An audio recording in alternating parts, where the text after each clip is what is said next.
क्या तुम्हें पता है मार्शल आर्ट्स की जड़ें भारत में हैं? मार्शल आर्ट्स कोई विदेशी चीज नहीं है। इसकी शुरुआत खुद भगवान शिव ने की थी, जिसे आज दुनिया कंग फू ताइक्वांडो के नाम से जानती है।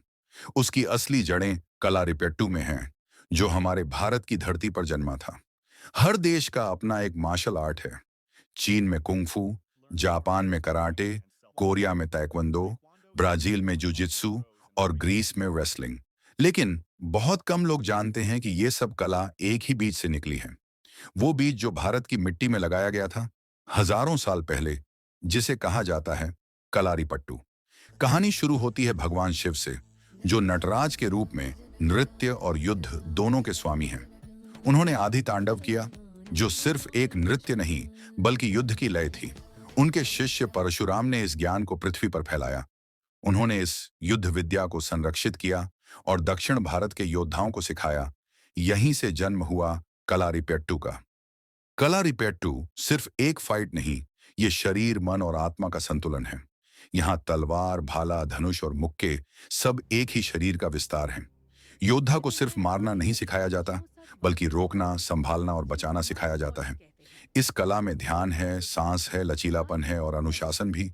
समय बीता और फिर आया बोधि धर्म। तमिलनाडु के एक महान भिक्षु जो भारत से चीन गए, शाओलिन मंदिर तक। वहां उन्होंने अपनी भारतीय युद्ध कला कलारिपेट्टू चाइनीज भिक्षुओं को सिखाई। यही से जन्म हुआ शाओलिन कुंग फू का। और फिर यही ज्ञान आगे फैला जापान, कोरिया और दुनिया भर में। अब जिसे तुम मॉडर्न मार्शल आर्ट्स कहते हो, वो सब इसी कलारी की शाखाएं हैं। रेसलिंग, बॉक्सिंग, जूडो, कराटे, हर एक कला में कहीं ना कहीं वही भारत की आत्मा छुपी है। फर्क बस इतना है कि पहले ये आध्यात्मिक यात्रा थी, अब ये स्पोर्ट्स और फाइटिंग सिस्टम बन गया है। वो भी भारत में सदियों से मल्ल युद्ध के नाम से प्रचलित थी। महाभारत के भीम और जरासंध की लड़ाई इसका उदाहरण है। तो सोचो, क्या ये सब एक ही जड़ से नहीं निकला? भगवान शिव से लेकर परशुराम, फिर बोधि धर्म से चीन और फिर पूरी दुनिया तक भारत का मार्शल स्पिरिट हर जगह बहता है। आज जब कोई अपने बच्चे को कराटे या ताइक्वांडो सिखाने भेजता है, तो वो नहीं जानता कि वो दरअसल अपने ही पूर्वजों की कला सीख रहा है, बस नए नाम से। हमारी संस्कृति ने दुनिया को सिर्फ योग नहीं, बल्कि मार्शल आर्ट्स की आत्मा भी दी है। तो अगली बार जब तुम किसी को मार्शल आर्टिस्ट कहते देखो, याद रखना, इसकी शुरुआत भारत से हुई थी।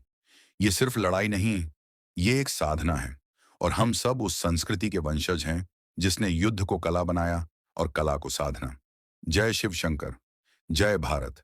This is the story of Kalaripayattu, the